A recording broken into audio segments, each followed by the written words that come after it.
ସାଧନା କରିବାକୁ ହେଲେ ଆମକୁ ଅନେକ ଗୁଡ଼ିଏ ନୀତି ଆଉ ନିୟମ ପାଳନ କରିବାକୁ ପଡ଼ିବ।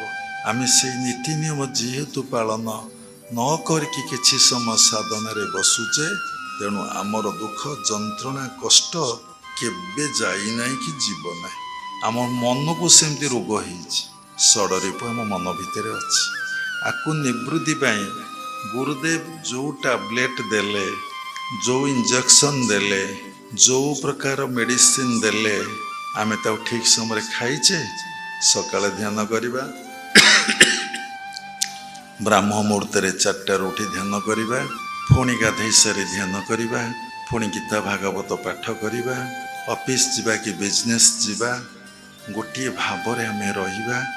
ପୁଣି ସନ୍ଧ୍ୟା ହେଲା କି ରାତି କାହାକୁ ସମୟ ମିଳିଲା, ପୁଣି ଆମେ ବସିକି ସାଧନାରେ ବସିବା।